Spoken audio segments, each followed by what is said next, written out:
The snow fell in thick, soundless sheets that turned the world into a cathedral of white, and Julia Prescott had never felt more alone. She pulled her coat tighter, breath misting in the frigid air as she navigated the narrow paths between gravestones. The cemetery stretched in all directions, a maze of monuments half buried beneath winter's relentless blanket. Her boots crunched through the fresh powder, each step an effort, each breath a small rebellion against the cold that wanted to seep into her bones and freeze her there among the dead. Her mother's grave waited in the old section, beneath the sprawling oak that had stood sentinel for 100 years. Julia came every week without fail, a ritual she'd kept for 3 years now. She swept the snow from the flat marble marker, her gloved hands working methodically. The cold bit through the wool, but she didn't stop until she could read the inscription clearly. Eleanor Prescott, beloved mother, rest in peace. Rest in. Hi, Mom, Julia whispered, kneeling in the cleared space. Sorry I'm late. The roads were terrible. She talked for a while, sharing the small details of her week, her job at the bookshop, the stray cat that had started visiting her apartment building, the way the city looked under snow, like something from a fairy tale. Ordinary things that felt less ordinary when spoken aloud to someone who couldn't answer back. When she finished, she stood and brushed the snow from her knees. That's when she noticed the gravestone beside her mother's, almost completely buried. While Eleanor's marker had been kept clear by Julia's weekly visits, this one had been swallowed by the storm. Fresh snow lay piled so thick that only the very top edge remained visible. Julia frowned. She couldn't remember ever seeing flowers here, never noticed footprints leading to it. Perhaps the deceased had no one left to remember them. The thought sat like a stone in her chest. She couldn't leave it like that. Julia moved to the forgotten grave and began sweeping away the snow with her gloved hands. The powder was light, yielding easily to her efforts. She worked carefully, uncovering the stone inch by inch. It was older than her mother's, the marble weathered and gray. But someone had cared for it once. The engraving was still deep and clear. Matthias Edric Jarnson, brother. Forever mourned. No dates, no platitudes, just those 3 words that carried the weight of an ocean. I'm sorry, Julia said softly. I hope someone remembers you. She finished clearing the snow, making sure every letter stood visible against the white world. When she stepped back to check her work, she felt a presence behind her. Not threatening, but unmistakably there. Julia turned. A man knelt at another grave several yards away, so still she might have mistaken him for a monument himself, if not for the slight rise and fall of his shoulders. He wore a long black coat that pooled in the snow around him. His head was bowed, one hand pressed flat against a simple stone marker. Even from a distance, even in the gray winter light, she could tell something was different about him. His hair fell past his shoulders in waves of pure white, startling against the dark wool of his coat. His skin, what little she could see of it, looked pale as the snow itself.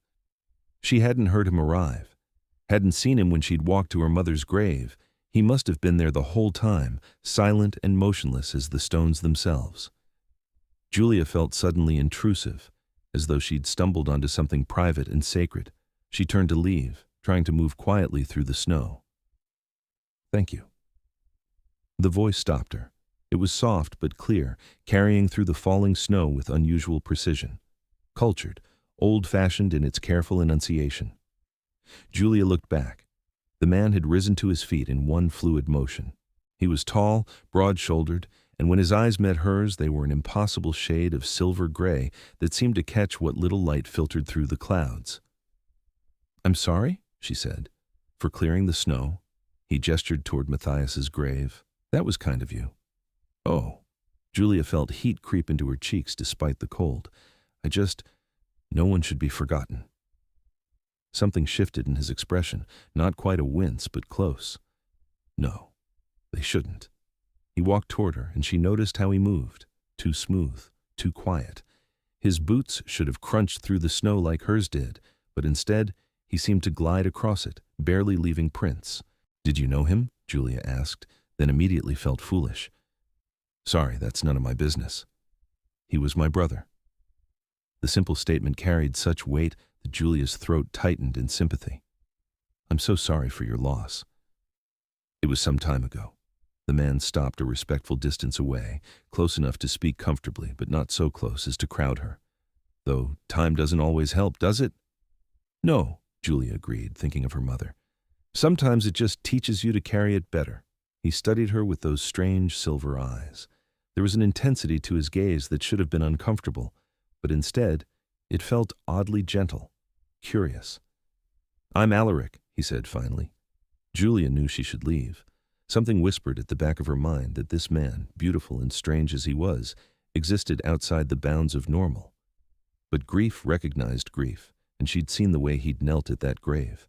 Lost in sorrow so complete, it made him forget the world. Julia, she offered.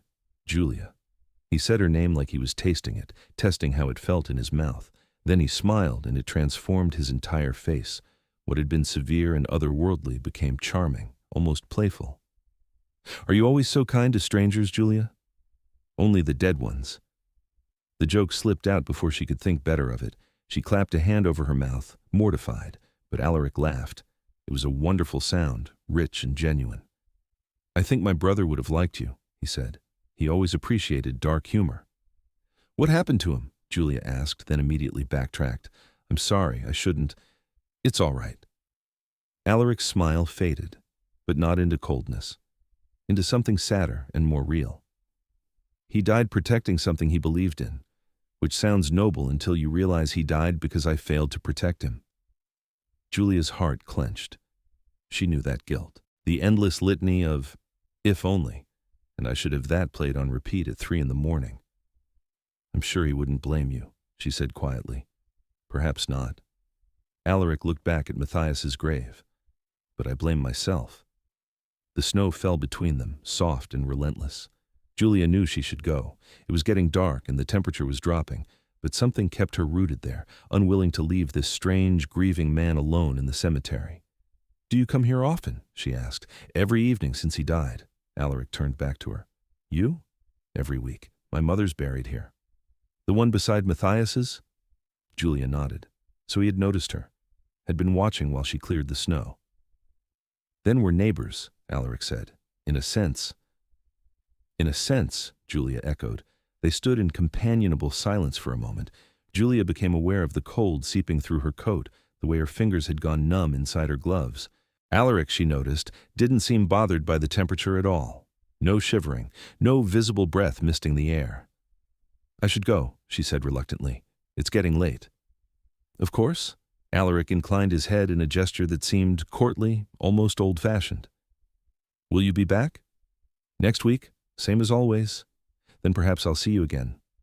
It wasn't quite a question, but Julia found herself answering anyway. Perhaps. She walked away, forcing herself not to look back. But she felt his gaze on her the entire way to the cemetery gates, a weight that was somehow both unsettling and comforting. When she finally did glance over her shoulder, he was kneeling at his brother's grave again, motionless, lost to grief. Julia drove home through the snowy streets, but her mind stayed in that cemetery. She kept seeing those silver eyes, that white hair, the impossible grace of his movements, kept hearing the way he'd said his brother's name, like it was both precious and painful. She told herself it was just sympathy, recognizing a fellow mourner, nothing more. But that night, she dreamed of graveyards and snow, and a man whose smile could chase away the dark.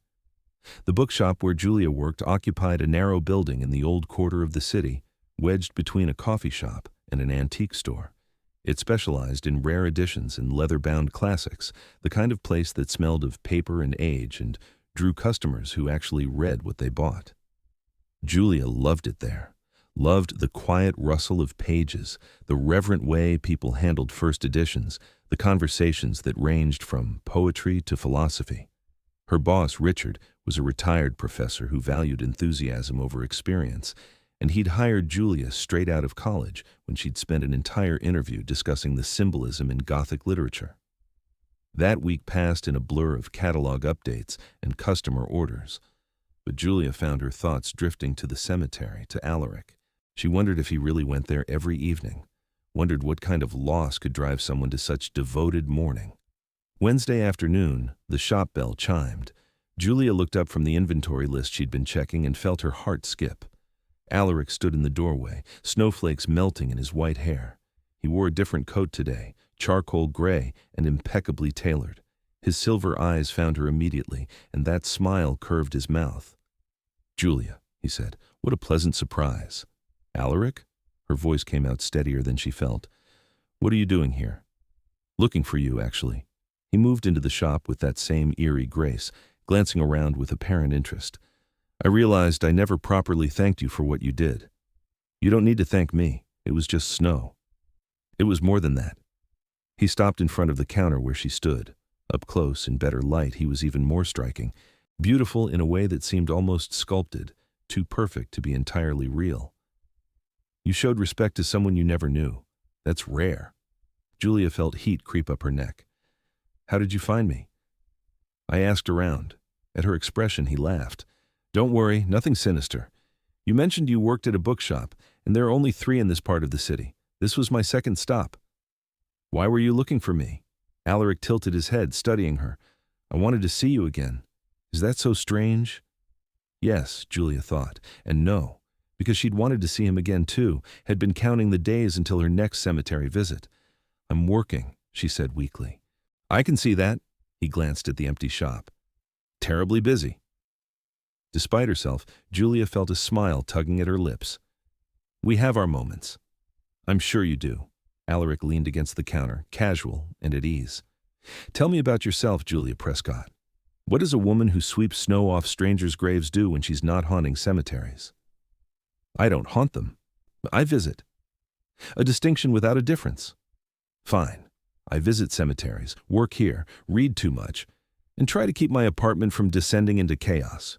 Your turn." Alaric's smile widened. "I'm afraid my life would bore you." "Try me." "Very well. I manage certain family interests, investments, properties, that sort of thing. I attend tedious meetings with tedious people. I read too much as well, though probably different books than you. And I visit my brother's grave every evening, rain or snow or shine." The last part came out quieter, the playfulness draining from his voice. Julia's heart twisted. "How long ago did he die?" she asked gently. 3 years, almost to the day. The same amount of time since Julia had lost her mother. Perhaps that's why she'd recognized the grief in him so immediately. They were mirrors of each other in that regard. "It doesn't really get easier, does it?" she said. "No. You just learn to wear the weight more gracefully." Alaric's eyes met hers, though some days are harder than others. They understood each other. Julia knew it with sudden, startling certainty. This beautiful, strange man with his courtly manners and old-fashioned speech, he knew exactly what she felt. The loneliness, the guilt, the way grief could ambush you at unexpected moments, stealing your breath and leaving you hollow.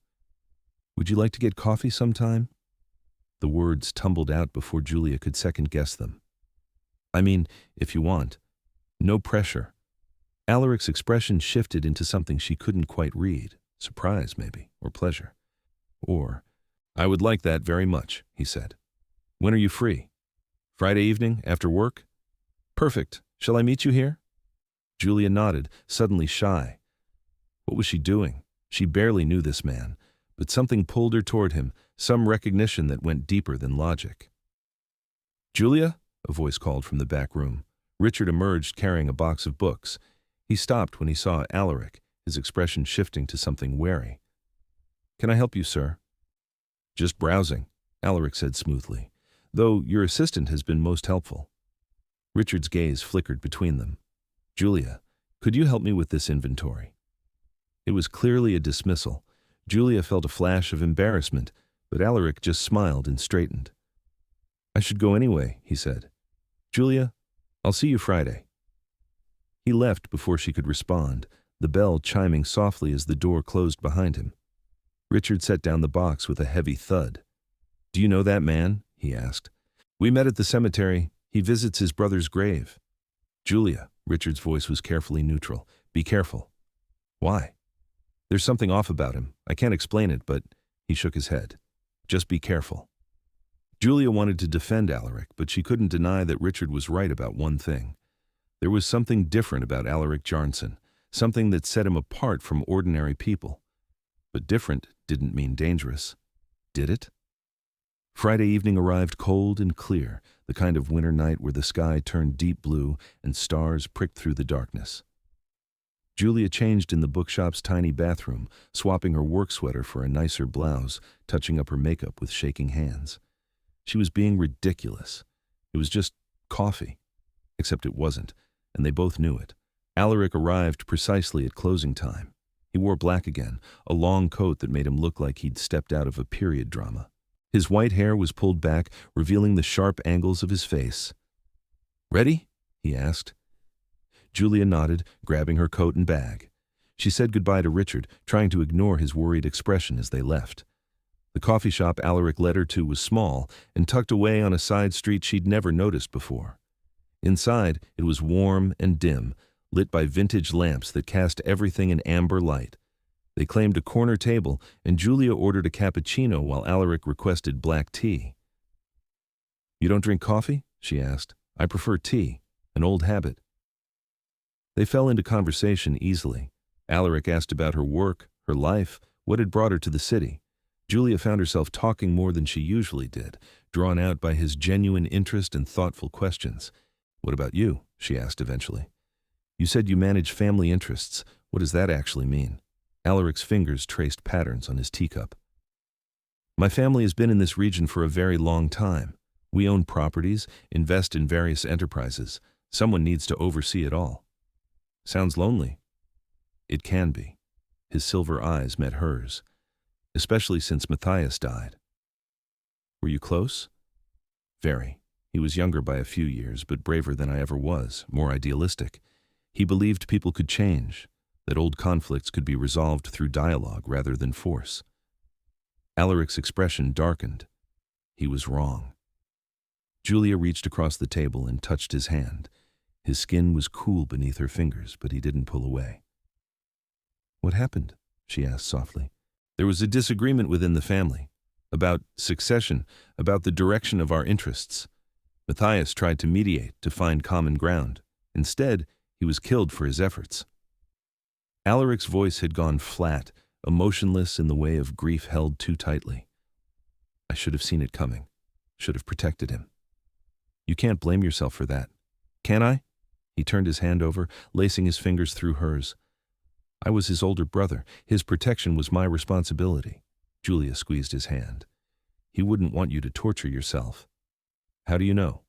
"Because no one who loves you wants to see you suffer, even if they're gone."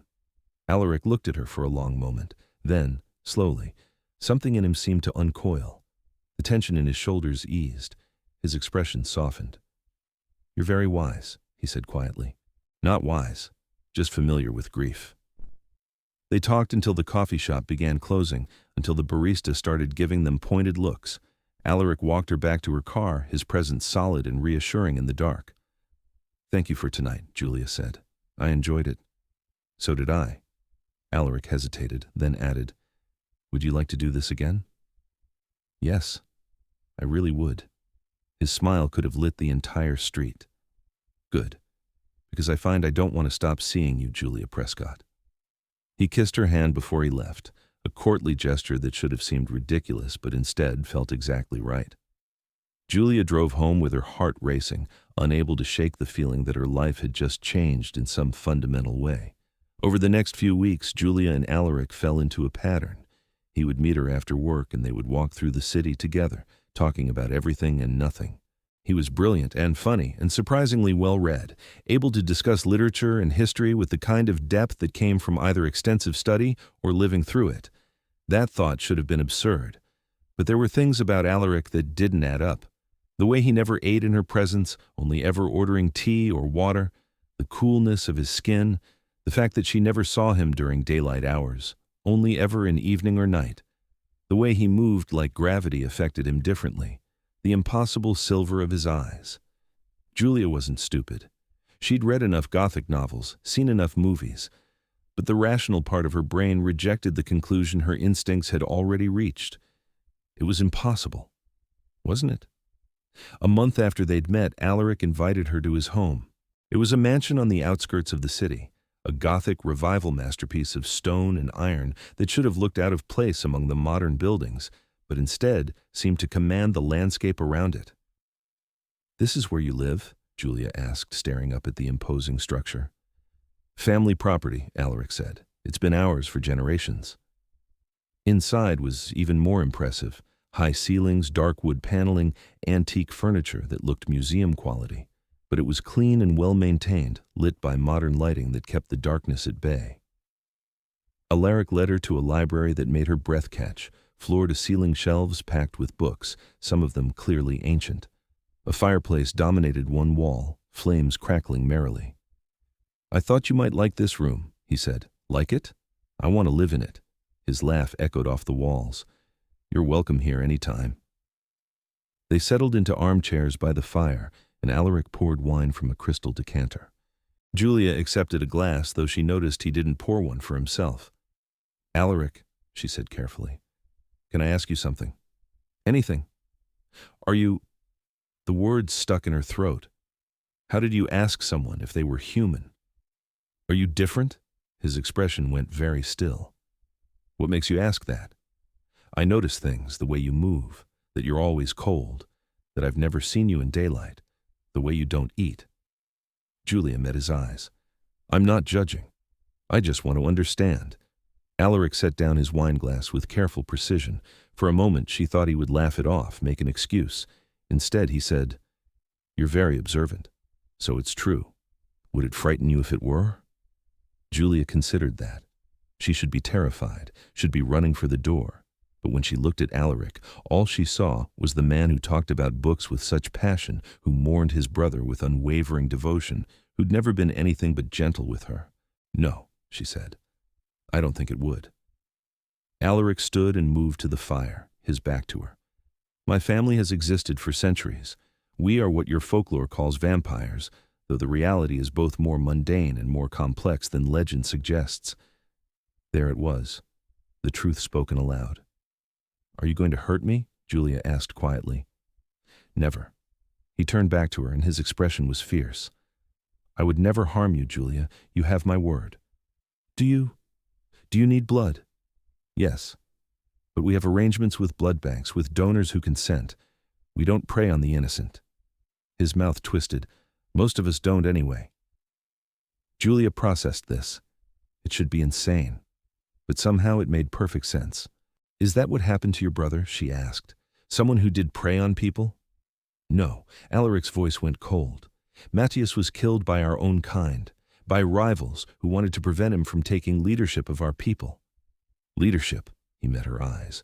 "My family rules the vampire court in this region. I am king, Julia. And Matthias would have been my heir, my right hand. But there were those who opposed his progressive ideas, who wanted to maintain the old ways of secrecy and isolation. They assassinated him to prevent the changes he championed." The pieces fell into place. The grave marker calling Matthias a brother. The way Alaric carried himself with unconscious authority. The mansion that was really an estate, a seat of power. "You're telling me you're a vampire king," Julia said. Yes. "And you've been courting me?" "Yes." "Why?" Alaric moved back to his chair, sitting forward with his elbows on his knees. "Because from the moment I saw you clear snow from my brother's grave, showing kindness to a stranger's memory, I was intrigued. And the more I've come to know you, the more I—" He paused, seeming to choose his words carefully. "You make me feel less alone, Julia. You understand loss in a way few do. And your compassion, your warmth. It reminds me that there's still good in the world, even when I'm drowning in grief and responsibility." Julia's heart hammered against her ribs. "I fell for you first," she admitted, "before I knew what you were. I saw you in that cemetery, so lost in grief, and then I saw how you were with me. Charming and funny and kind. The contrast between them, between the sorrow and the smiles, it—" She shook her head. "I couldn't stop thinking about you." "Julia." Her name was a reverent whisper. "May I kiss you?" She nodded, not trusting her voice. Alaric crossed the space between them, pulling her gently to her feet. His hands cupped her face, cool palms against her warm cheeks. When his lips met hers, it was soft and careful, like he was afraid she might break. Julia melted into the kiss, her hands fisting in his shirt. He was cool and solid and perfect, and when they finally broke apart, she was breathless. "I should be terrified," she whispered, "but you're not." "No, I'm not." Alaric rested his forehead against hers. "I will protect you, Julia. With everything I am. I swear it." She believed him. Maybe that was foolish. Maybe she should be more cautious. But when she looked into his silver eyes, she saw only truth. "What happens now?" she asked. "Now, I court you properly. I introduce you to my world, carefully and slowly, and you decide if this is a life you can accept. A life with a vampire king. A life with me," he corrected. "Everything else is just details." Julia laughed, and it sounded a little hysterical even to her own ears. But underneath the shock was a bright thread of joy, because this strange, impossible thing was real, and Alaric wanted her. "Okay," she said, "show me your world." Alaric's world was both familiar and utterly alien. He took Julia deeper into the mansion, showing her rooms that had been closed off to human visitors for decades. A grand ballroom with crystal chandeliers. A gallery hung with portraits of pale, white-haired figures in period dress, all of them possessing the same regal bearing Alaric wore like a second skin. "My family," he explained. "Some of them still exist. Others have passed into dust." "You can die?" "Oh yes. We're far more durable than humans, but we can be killed. Sunlight, fire, beheading. The usual methods your folklore describes are more or less accurate." They stopped in front of a portrait of a young man with laughing eyes and hair like spun silver. He wore modern clothes, jeans, and a leather jacket, and looked barely 20. "Matthias," Julia said softly. "Yes, painted just a few months before he died." Alaric's voice was tight. He was 847 years old, but he always looked like this, always young, always bright. 847? Julia's mind reeled. "I'm 1203. Alaric glanced at her. "Does that disturb you?" "I don't know yet. Ask me again in a few days." He smiled slightly. "Fair enough." They continued through the mansion. Alaric showed her the council chamber where he met with the other vampire nobles, a formal room with a long table and high-backed chairs. He explained the structure of vampire society, the careful balance between the old families, the laws that govern their kind. "We maintain secrecy above all," he said. "Humanity isn't ready to know we exist. There would be panic, persecution. We learned that lesson centuries ago." "So you just hide forever?" Matthias wanted to change that. He believed in eventual integration, in revealing ourselves when the time was right. He thought humans had evolved enough to accept us. Alaric's expression darkened. Not everyone agreed. The ones who killed him. Yes, led by a vampire named Casimir, one of the oldest and most traditional of our kind. He saw Matthias's progressivism as a threat to everything we'd built, so he and his faction arranged an accident, made it look like Matthias had been killed by vampire hunters, outside attackers. But you know the truth. I suspect it, but I can't prove it. Alaric's hands clenched into fists. Casimir is careful, always has been, and without proof, I can't move against him. The laws that keep our society stable also tie my hands. Julia touched his arm. "I'm so sorry. I should have protected him, should have seen the danger, but I was too focused on diplomacy, on keeping the peace between factions, and Matthias paid the price for my blindness." She turned him to face her, looking up into those silver eyes. "You can't carry that guilt forever. It'll destroy you." "I know, but knowing and doing are different things." Julia pulled him close, wrapping her arms around his waist. After a moment, Alaric returned the embrace, his chin resting on top of her head. They stood like that for a long time, drawing comfort from each other's presence. "Thank you," he said quietly, "for seeing me. Not just the king, but the man underneath. I'll always see you, Alaric." Over the following weeks, Julia was drawn deeper into Alaric's world. He introduced her to other vampires, carefully selected individuals who could be trusted with the knowledge of their king's human companion. She met Seraphine, a vampire woman who'd been turned during the French Revolution and now managed the financial interests that kept the court funded. She was elegant and sharp-tongued, with white hair cut in a sleek bob and eyes like polished amber. "So you're the human," Seraphine said, looking Julia over with frank curiosity. "Alaric has been quite taken with you." "I'm quite taken with him too," Julia replied, lifting her chin. Seraphine's smile was approving. "Good. He needs someone with spine. Being king is a lonely business." She met Lucian, Alaric's master at arms, a vampire who'd been a knight in medieval times and still carried himself like a warrior. He was massive and scarred, with white hair cropped short and eyes the color of winter ice. "You're small," he observed bluntly. "You're rude," Julia shot back. Lucian blinked, then laughed, a sound like rolling thunder. "I like her, sire. She has teeth." And she met others, a careful selection of vampires who formed Alaric's inner circle. They were all curious, all cautious, but none of them hostile. They clearly loved their king and wanted to see him happy. But there were others Julia didn't meet. The old guard, the traditionalists who still followed Casimir's lead. Alaric kept her far from them, explaining that they would see a human's presence at court as an insult, a weakness to exploit. "Casimir already used Matthias to hurt me once," Alaric said grimly. "I won't give him another target." Julia understood, but the secrecy chafed. She felt like a hidden thing, a guilty secret. And as she spent more time in Alaric's world, she began to notice the whispers, the way vampires would fall silent when she entered a room, the pointed looks and murmured conversations. The vampire court was starting to talk. 3 months after Julia had cleared snow from Matthias's grave, Alaric invited her to the mansion for dinner. It was a strange meal where she ate and he watched, but they'd grown comfortable with the peculiarities of their different natures. "I want to show you something," he said after she'd finished. He led her to a part of the mansion she'd never seen before, down a flight of stairs into a sub-level. But it wasn't dank or dark like a basement. Instead, it opened into a beautiful underground chamber with vaulted ceilings and elegant furnishings. "My private quarters," Alaric explained. "Sunlight can't reach here, so it's safe to rest during the day." "You sleep underground?" "Coffins are optional, though some of the older vampires still prefer them. I find a bed more comfortable." He gestured to a massive 4-poster that dominated one wall. Julia blushed, and Alaric noticed. He caught her hand, pulling her close. "I'm not trying to seduce you," he said softly. "Well, not only that. I wanted you to see this because I want you to understand how I live, all of it, not just the parts that are easy." "I appreciate that." "Julia." He cupped her face in his cool hands. "I'm falling in love with you. I need you to know that before we go any further. This isn't just attraction or companionship. I love you." Her heart felt too large for her chest. "I love you too.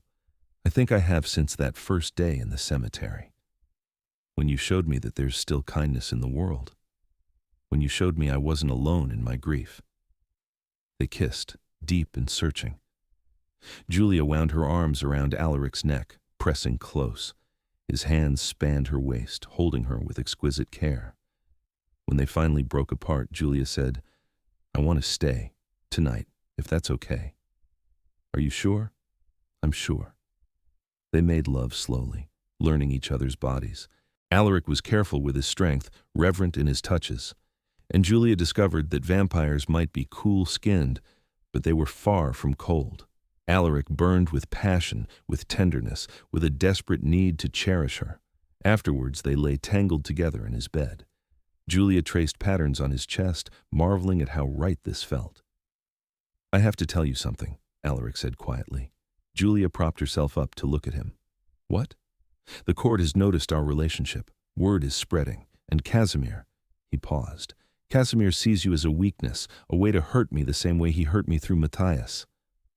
Cold dread flooded Julia's veins. "He's going to come after me." "I won't let him touch you." Alaric's voice was fierce, commanding. "Every inch the king. But I need you to be careful. Don't go out alone after dark. Tell me where you are at all times, and if you see any vampire you don't recognize, run." "Alaric, you're scaring me." "Good. You should be scared. These people are dangerous, Julia. They've killed before, and they'll do it again if they think it serves their purpose." She wanted to argue, to insist she could take care of herself, but she'd seen enough of the vampire world to know Alaric was right. She was human, fragile in comparison to these ancient predators. "Okay," she said. "I'll be careful." "Thank you." He pulled her close, pressing a kiss to her forehead. "I can't lose you too." The attack came 2 weeks later. Julia was closing up the bookshop, Richard having left early for a dental appointment. The street outside was quiet, the winter evening dark and cold. She locked the door and headed for her car, keys in hand. She didn't see them until they were on her. 3 vampires, moving with inhuman speed. One grabbed her from behind, a hand clamping over her mouth. Julia tried to scream, but the sound was muffled. She kicked and struggled, but it was like fighting stone. "The king's little pet," a voice purred, male, heavily accented. "Casimir will be pleased." They dragged her toward a dark van parked at the curb. Terror lanced through Julia, sharp and overwhelming.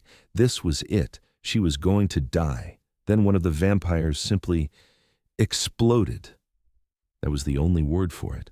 One moment he was there, the next he was dust scattering on the wind. The vampire holding Julia snarled and spun around. Alaric stood in the middle of the street, his eyes blazing silver fire. He wore all black, his white hair loose around his shoulders, and he looked like an avenging angel, or a demon. "You dare," he said, and his voice was death itself. The remaining vampires released Julia and rushed at him. Alaric moved faster than her eyes could follow, impossibly quick and lethally graceful. He caught one attacker by the throat and threw him into a brick wall with enough force to crack the mortar. The vampire crumpled, groaning. The third one pulled a knife, slashing at Alaric's throat. The blade connected, drawing a line of dark blood, but Alaric didn't even flinch. He grabbed the attacker's wrist and twisted. Bones snapped with a sound like gunfire. "Who sent you?" Alaric demanded. The vampire spat at him. Alaric's expression didn't change.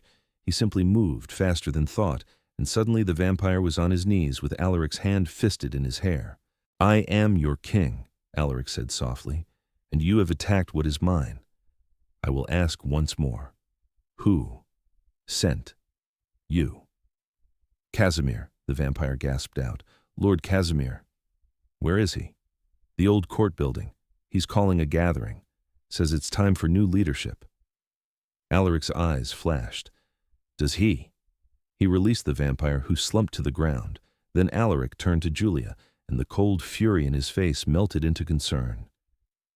"Are you hurt?" he asked, checking her over with gentle hands. "I'm fine. Scared, but fine." Julia was shaking, adrenaline making her dizzy. "What's happening?" "Casimir's making his move. He's using you to force a confrontation." Alaric pulled out his phone, firing off rapid texts. "Lucian and the others are coming. I'm taking you somewhere safe." "What about you?" "I'm going to end this." His voice was steel. "I should have done it 3 years ago." A black car screeched to a halt beside them. Seraphine was driving, her expression grim. "Get in," she said. "Both of you." Alaric bundled Julia into the back seat, then slid in beside her. Seraphine peeled out, driving with reckless speed through the city streets. "The whole court knows," she said. "Casimir is challenging your rule, claiming you've gone soft, that you care more for a human than for your own kind." "Let him claim what he wants." Alaric's arm was around Julia, holding her close. "I'm done playing politics." They arrived at the mansion in record time. Lucian was waiting with a contingent of vampire guards, all of them armed and armored. They looked like something out of a medieval painting, all pale skin and white hair and gleaming weapons. "Sire," Lucian rumbled, "your orders?" "Take Julia to the safe room. No one gets past you, no one." "Wait," Julia protested. "You can't just lock me away." "Yes, I can, and I will." Alaric turned to her, his expression fierce and tender at once. "Julia, please. I can't fight if I'm worried about protecting you. Let me do this. Let me end the threat to you." "What if you die?" "I won't, I promise." He kissed her, hard and desperate. "I love you, and I will come back to you." Julia wanted to argue, to insist on staying by his side, but she knew she'd only be a liability in whatever was coming. So she nodded, blinking back tears. "Come back to me," she whispered. "Always." Lucian escorted her to the safe room, which turned out to be a reinforced chamber deep in the mansion's underground. It had comfortable furniture, a small kitchenette, even a bed. But the walls were steel, and the door locked from the outside. "I'll be right here," Lucian promised. "No one will touch you, my lady." Then he shut the door and Julia was alone. She paced the room, too anxious to sit. What was happening up there? Was Alaric safe? The not knowing was torture. Hours crawled past. Julia tried to read, to sleep, to do anything to distract herself, but all she could think about was Alaric walking into danger, confronting the vampires who'd killed his brother. What if history repeated itself? What if she lost him too? Finally, after what felt like an eternity, the door opened.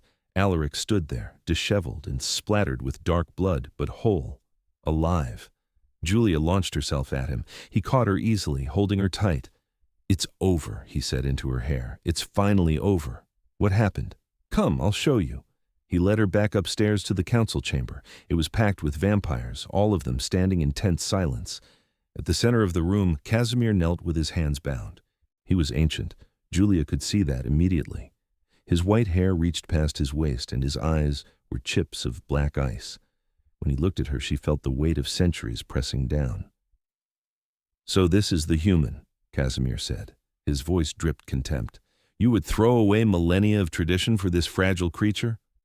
This fragile creature has more compassion in her smallest finger than you've shown in your entire existence," Alaric said coldly.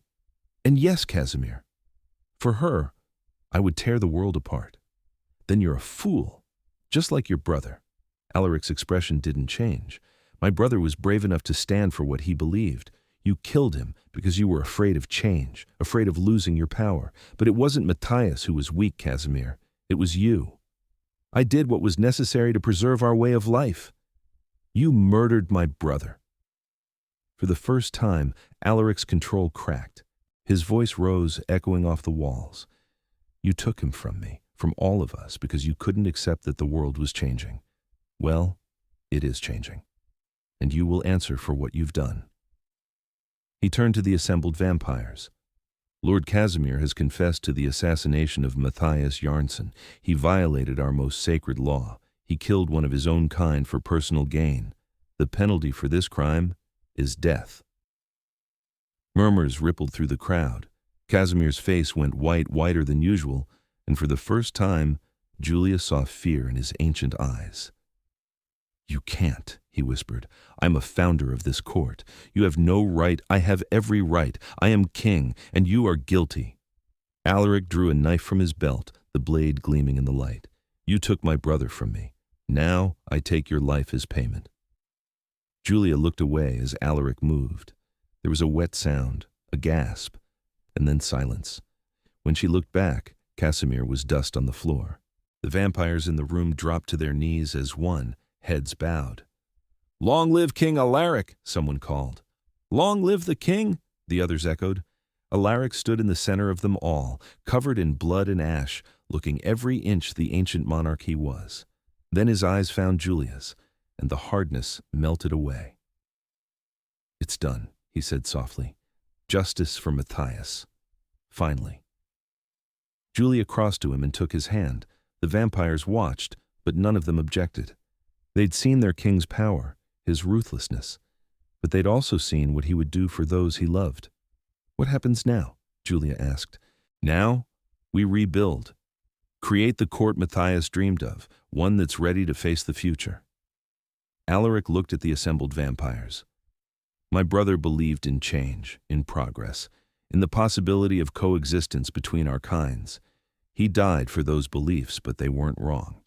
I will honor his vision, and anyone who opposes that is welcome to challenge me. Here.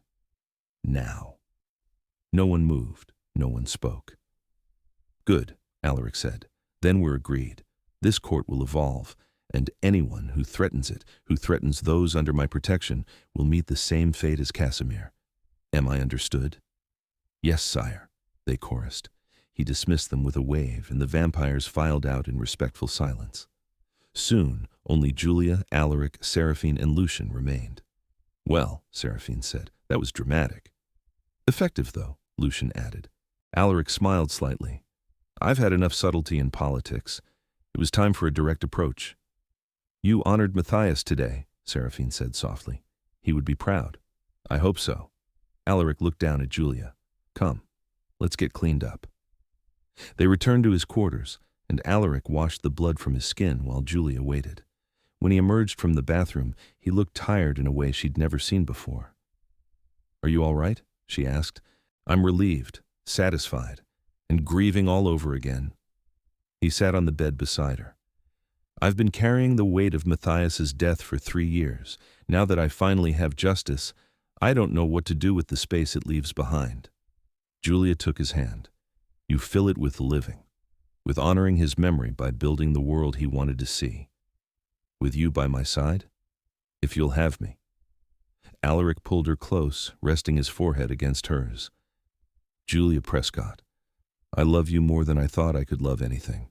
You brought light back into my life when I thought I'd lost it forever. You gave me a reason to fight, to care, to hope. Will you stay with me? Not just tonight, but for as long as you'll have me?" "Yes," Julia whispered. "Yes, I'll stay." They held each other as the night deepened outside, two souls who'd found each other in a cemetery and fallen in love over shared grief and unexpected hope. Spring came slowly that year, the snow melting in fits and starts. But eventually, the world turned green again, and flowers pushed up through the earth in defiant splashes of color. Julia stood in the cemetery on the first warm day, looking down at 2 graves. Her mother's, kept clean and clear as always, and Matthias's, no longer forgotten. Someone had planted flowers around the stone, purple irises, Alaric had told her, Matthias's favorites. "Hi, Mom," Julia said softly, "and Matthias, though we never met. I have a lot to tell you both."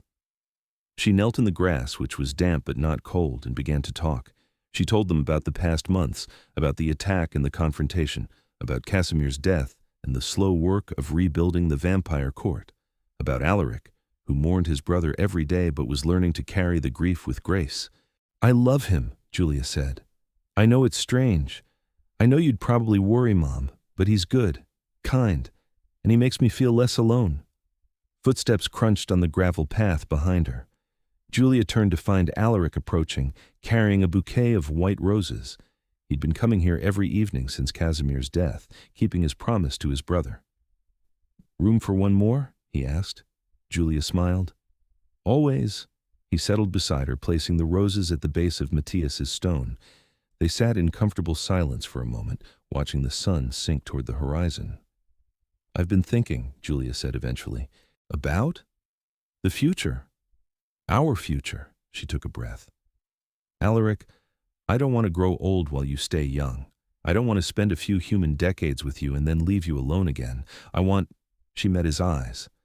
"I want to be like you, if that's possible." Alaric went very still. "Julia, do you understand what you're asking?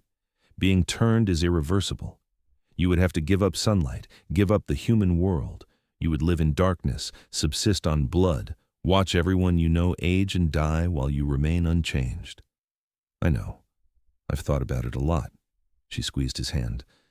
"But I've already lost the people I love most. My mother's gone. I don't have siblings, no close family left. What I have is you, and the life we could build together. Centuries of it, if you'll turn me." "Are you sure? Absolutely certain?" "Yes, I want to share your long memory. Alaric. I want to be there beside you while you honor Matthias's vision and reshape the vampire world. I want forever with you." Alaric cupped her face, his expression fierce and tender. "If I do this, you'll be my queen, bound to me in every way that matters. The court will expect us to rule together, to be partners in truth. I can live with that. Then yes, God, yes, I'll turn you." He kissed her deeply. "I love you, Julia, and I'll spend eternity proving it." They chose to do it a week later, giving Julia time to settle her affairs. She quit her job at the bookshop, though Richard understood less than she could explain. She gave away most of her belongings, keeping only what held deep sentimental value. The turning itself was both less and more dramatic than Julia had imagined. Alaric explained that she would need to drink his blood while standing at the threshold of death, a precise and dangerous process. "I'll drain you to the edge," he said, "and then I'll give you my blood. Your human body will die and you'll wake as one of us. But there's risk, Julia. Some people don't survive the transition. Are you absolutely sure? I'm sure. They did it in his quarters, with Seraphine and Lucian standing guard. Alaric held Julia close as his fangs pierced her throat. The pain was sharp but brief, followed by a strange floating sensation. She felt herself drifting, growing lighter and colder. Just as the darkness began to close in, Alaric's wrist pressed to her lips. Blood, cool and coppery, flowed into her mouth. She swallowed convulsively, and power flooded through her veins like lightning. The world went black. When Julia woke, everything was different. She could hear Alaric's heartbeat from across the room, slow and steady. Could smell the ancient stone of the mansion, the lingering traces of everyone who'd walked these halls. Could see in the darkness as clearly as if lights blazed overhead. "Julia?" Alaric's voice was worried. "Can you hear me?" She sat up, testing her new body. She felt strong, powerful, alive in a way she'd never experienced before. "I'm okay," she said, and her voice came out clear and musical. "I'm more than okay." Alaric was beside her in an instant, pulling her close. "Thank God, I was so worried." "I can hear everything, feel everything. Is it always like this?" "You'll learn to control it, to filter the input. I'll teach you." He pulled back to look at her, and Julia caught a glimpse of herself in a mirror across the room. Her skin had gone pale, almost luminescent. Her eyes were still hazel, but they glowed faintly in the darkness, and her hair, dark brown since birth, now had streaks of white running through it. "I look different," she breathed. "You look beautiful, like a queen." Over the following months, Alaric taught Julia how to navigate her new existence. How to control the hunger, how to move with vampire speed and strength, how to command the respect of the court through presence and will. It wasn't easy.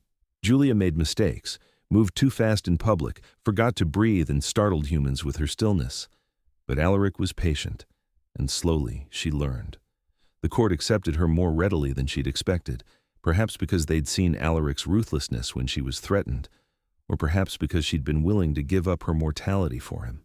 Either way, she was treated with respect, even deference. "You're a natural leader," Seraphine observed one evening. "The younger vampires look up to you." "I'm not trying to lead anyone. That's why it works. You listen to them, show genuine interest. It's refreshing after centuries of the old guard's dismissiveness." Julia found her place in the court gradually. She helped modernize their record-keeping systems, bringing centuries of paper archives into digital databases. She established connections with human institutions, setting up the legitimate blood bank partnerships that would make hunting unnecessary. She became exactly what Matthias had envisioned, a bridge between the vampire and human worlds. One evening, a year after her turning, Julia and Alaric returned to the cemetery. It was spring again, flowers blooming wild across the grounds. They walked together to the two graves that had started everything. Julia knelt and placed fresh roses on both stones, her mother's and Matthias's. Thank you both," she said softly. "Mom, for teaching me compassion, and Matthias for inspiring Alaric to believe in change. I wouldn't be here without either of you." Alaric knelt beside her, his hand finding hers. "Matthias would have loved you. He always believed in building bridges, in finding common ground. You're living proof that he was right. I hope I can honor his memory, and Mom's. You do, every day." They stayed until the sun began to threaten the horizon, then retreated to the safety of darkness. Back at the mansion, the court was gathering for an evening session. New business to discuss, old conflicts to mediate. Julia took her seat beside Alaric's throne, her own throne now, equal in height and grandeur. She wore a gown of midnight blue, her hair swept up in an intricate style that Seraphine had taught her. Around her neck hung a pendant of ancient silver, marking her as queen. Alaric reached over and squeezed her hand before the court proceedings began. "Ready?" he murmured. "Always?" The doors opened, and vampires began filing in. Julia sat straight and proud, meeting their eyes with confidence. She was no longer the frightened human who'd been attacked in a dark street. She was Queen Julia, consort to King Alaric Yarnson, and she would help build the future Matthias had died dreaming of.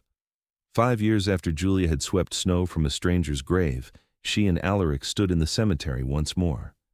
But this time, they weren't alone. A small crowd had gathered, humans and vampires standing side by side. It had taken years of careful negotiation, countless meetings and treaties, but the truth was finally out. The world knew that vampires existed, and while there had been panic at first, cooler heads had eventually prevailed. It helped that Julia served as the public face of the vampire court, a former human who'd chosen this life, who could speak to both worlds with equal fluency. Today, they were unveiling a monument, a memorial to those who died fighting for change, for progress. Matthias's name was first on the list, carved deep into black marble. "My brother believed that our two worlds could coexist," Alaric said, addressing the crowd. His voice carried effortlessly, centuries of command behind every word. He died for that belief, but his dream didn't die with him. Today we honor his memory by proving he was right. The cloth fell away from the monument, revealing Matthias's portrait carved in exquisite detail. He looked as Julia had seen him in the painting at the mansion, young and bright-eyed, full of hope. Applause rippled through the crowd. Julia felt tears prick her eyes. Vampires could still cry, she'd learned, and didn't bother wiping them away. After the ceremony, after the crowd had dispersed and the sun had set, Julia and Alaric stood alone before the memorial. Matthias's actual grave was nearby, still kept clean and covered with flowers. "We did it," Julia said softly. "We built the world he wanted to see." "No, you did it." Alaric pulled her close. "You were the bridge, Julia. You showed everyone that love and understanding can cross any divide. Matthias would be so grateful." "I hope so." They stood in the darkness, two pale figures among the graves. Above them, stars wheeled through an infinite sky, and around them, the city hummed with life, human and vampire alike, learning to share the world. "Do you ever regret it?" Alaric asked. "Giving up your mortality?" Julia considered the question. She thought about sunlight, which she'd never see again, about growing old with friends, having children, the simple pleasures of human life. Then she thought about the centuries stretching ahead of her, about the work they were doing, the changes they were making, about waking every evening beside the man she loved and knowing they'd have forever together. "No," she said firmly, "never. This is exactly where I'm meant to be." Alaric kissed her temple. "I love you, Julia Jarnsson." She smiled at the name. They'd married in a ceremony that blended human and vampire traditions, binding themselves together for eternity. "I love you too, always." They stayed in the cemetery until late, talking to Matthias as they often did, telling him about their victories and challenges, about the world that was slowly changing. Julia liked to think he could hear them somehow, that he knew his sacrifice hadn't been in vain. When they finally left, walking hand in hand through the dark streets, Julia looked back once. The monuments rose pale against the night sky, silent witnesses to love and loss and the inexorable march of time. She'd swept snow from a stranger's grave out of simple kindness, never imagining it would lead her here. To immortality, to power, to a love that would span centuries. But life, even eternal life, had a way of surprising you. Julia squeezed Alaric's hand, and he smiled at her, his eyes gleaming silver in the darkness. Together, they walked into their future, ready for whatever came next. The seasons continued their endless cycle. Spring melted into summer, summer faded to autumn, autumn surrendered to winter. And every week, without fail, two figures appeared in the cemetery to tend two graves. Sometimes they talked about serious matters, court politics, human-vampire relations, the endless work of building bridges. Sometimes they simply sat in comfortable silence, drawing comfort from each other's presence. 10 years after Julia's turning, Seraphine approached them with interesting news. "There's a young woman," she said, "human. She's been researching vampires, trying to understand our culture. She wants to write a book, help educate people about who we really are." Julia's interest perked immediately. "What's she like?" "Smart, curious, respectful. I think you'd like her." "Bring her to meet us. If she's serious about this, we should support her work." The young woman, Amelia, her name came to the mansion the following week. She was nervous but determined, clutching a notebook filled with questions and observations. Julia spent hours talking with her, explaining the complexities of vampire society, the hunger that never truly left but could be managed, the isolation of watching human friends age and die. the beauty of experiencing centuries of art and culture and change. "Why did you choose this?" Amelia asked. "You were human once. Why give that up?" Julia thought about that first day in the cemetery, about grief and loneliness and the unexpected connection she'd felt with a stranger. "Because I found something worth eternity," she said simply. "Love, purpose, a chance to make a real difference. Some things are worth any sacrifice." Amelia's book, when it was published 2 years later, became a sensation. It presented vampires not as monsters, but as people different, yes, but capable of the same loves and hopes and dreams as anyone else. The public response was overwhelmingly positive, and human-vampire relations improved dramatically. Julia kept a signed copy in her study, a reminder that change happened through patience and understanding, one person at a time. 20 years after her turning, Julia stood before the Vampire Council and proposed something radical: integration programs that would allow young vampires and humans to study together, learn from each other, build friendships that would last lifetimes. The old guard vampires grumbled, but they didn't dare oppose their queen openly, not after what had happened to Casimir. And the younger vampires were enthusiastic, eager to embrace this new world. The first integration program launched the following year. It was small, experimental, but it worked. Julia watched human and vampire students work together on projects, share meals, or rather, share the space while one group ate and formed genuine bonds. "Matthias would be so proud," Alaric said, watching the students through a one-way window. "So would Mom," Julia added. "She always believed in bringing people together." They stood together, king and queen, watching the future unfold. It wasn't perfect. There were still conflicts, still prejudices to overcome. But it was progress. Real, tangible progress. 30 years after Julia had swept snow from a stranger's grave, she and Alaric held a memorial service in the cemetery. Not for Matthias this time, but for Richard, her old boss at the bookshop. He'd lived a long, full life and died peacefully in his sleep at 93. Julia wept at his grave, mourning the loss of one of her last connections to her human life. Alaric held her, understanding. He'd experienced this countless times over his long existence, the pain of watching mortals you cared for slip away. "It never gets easier," Julia said. "No, but we honor them by remembering, by carrying their influence forward." Alaric kissed her forehead.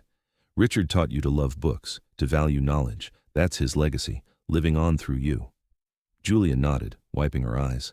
She'd established a scholarship in Richard's name, funding young people who wanted to pursue careers in literature and publishing. It was a small thing, but it mattered.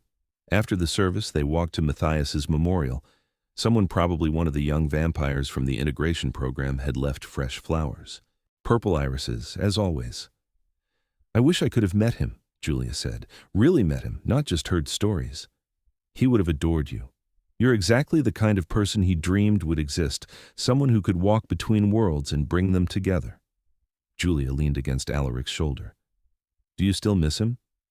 "Every day, but it's different now. The grief doesn't consume me anymore.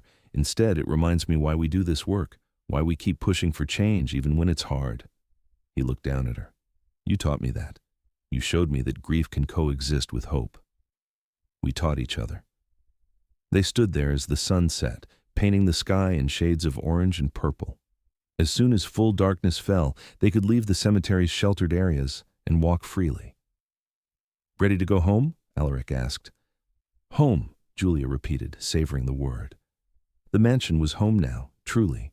Not just Alaric's ancestral seat, but their shared space, filled with both their histories and preferences. They'd remodeled parts of it over the years, added a library that rivaled the original, filled with both ancient texts and modern publications, created a gallery showcasing human and vampire art side by side, opened certain rooms for court events that welcomed both species. It was a living symbol of integration, and Julia was proud of what they'd built. 50 years after her turning, Julia received an unexpected visitor. A young vampire, barely 20 years turned, who'd traveled from overseas specifically to meet her. "Your Majesty," the girl said, bowing low, "I'm Katerina. I was human once, like you, and I wanted to thank you." "Thank me for what?" for showing us that being turned doesn't mean losing who you were. You're still compassionate, still human in the ways that matter. You give hope to those of us who are afraid of losing ourselves."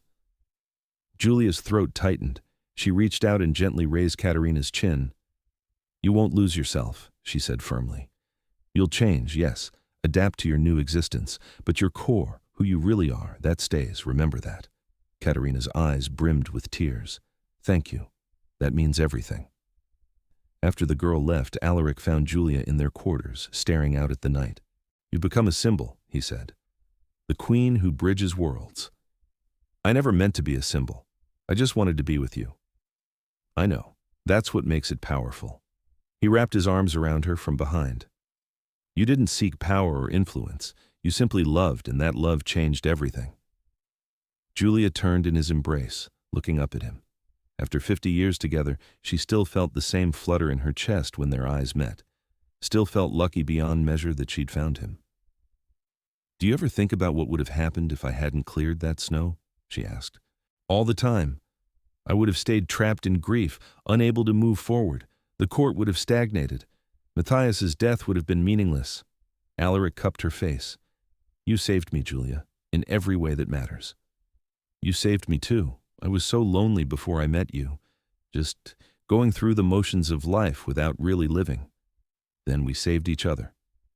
They kissed, deep and passionate, and Julia marveled at how it never got old. 50 years together, and she still wanted him with the same intensity as that first time in his underground quarters. "Come on," Alaric said, pulling back with a grin. "We have a court session in an hour." Julia groaned. "Politics, my favorite. You're better at it than I am." "Only because I'm nicer." "True, but sometimes nice is more effective than intimidating." They prepared for the court session together, a comfortable routine developed over decades. Julia dressed in formal gowns she'd never imagined wearing as a human. Alaric donned the elegant suits that made him look like he'd stepped out of a different century. Together, they ruled with fairness and vision, guiding their people toward a future Matthias had died dreaming of. 100 years after Julia had swept snow from a stranger's grave, the cemetery held another ceremony. This time, it was a celebration. A century of peace between humans and vampires. 100 years since Casimir's death and the beginning of a new era. The monument to Matthias had been expanded into a memorial garden, beautiful and serene. Julia stood before the crowd, much larger now than that first ceremony, and felt the weight of a century pressing down in the best possible way.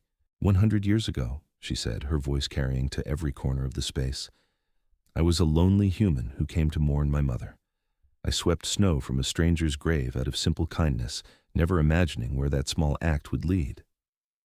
She gestured to Alaric, who stood beside her, still as beautiful and vital as ever. That stranger's brother saw my gesture and saw hope. Hope that not everyone had forgotten how to be kind. Hope that change was possible. Hope that his own brother's dream of unity might someday become reality. Julia looked out at the crowd. Humans and vampires standing together, working together, living together. Matthias Jarnsson died believing in a better world. Today we celebrate the fact that he was right. We've built that better world, together, and we'll continue building it for the next 100 years and beyond. The applause was thunderous. Julia stepped back and Alaric took her hand. Well said, my queen. I learned from the best. After the ceremony, after the crowds dispersed and they stood alone in the memorial garden, Alaric pulled Julia close. 100 years, he murmured, and you haven't aged a day. Neither have you. I know, but with you every year feels new. You keep me grounded, keep me focused on what matters. Julia smiled. You keep me strong, keep me believing we can make a difference. They stood together as night deepened around them, two immortal figures in a garden built to honor loss and hope in equal measure. Do you ever regret it? Alaric asked. 100 years is a long time to live in darkness.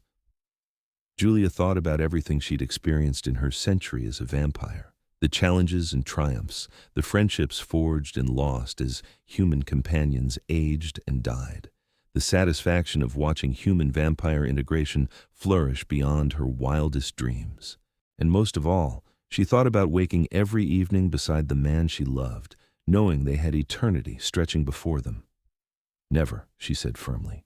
This is exactly where I'm meant to be, with you, building the future, honoring the past. I wouldn't trade it for anything. Alaric kissed her, soft and reverent. I love you, Julia Yarnson. For 100 years you've been my anchor and my joy. Here's to 1,000 more. 1,000 more, Julia echoed.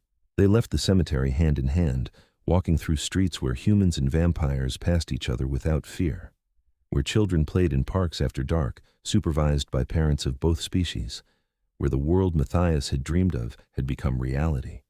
And every week, without fail, they returned to tend two graves, Eleanor Prescott and Matthias Yarnson, who'd never met in life, but whose legacies had intertwined to create something beautiful. Julia swept the graves clean, clearing away fallen leaves and debris. It was a small gesture, the same kindness she'd shown that first day in the snow. But it meant everything, because sometimes the smallest acts of compassion can change the world. And sometimes love found in grief can become the foundation for hope. Julia and Alaric built their life together on these truths, and they would carry them forward for all the centuries to come.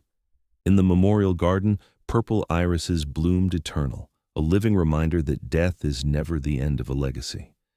And in the mansion overlooking the city, a king and queen ruled with wisdom earned through loss and love. Their story had begun with snow and sorrow, but it would continue forever in light and hope. Together, they'd proven that different worlds could not only coexist, but thrive, enriching each other beyond measure. And it had all started with one simple, kind gesture in a cemetery on a winter's day.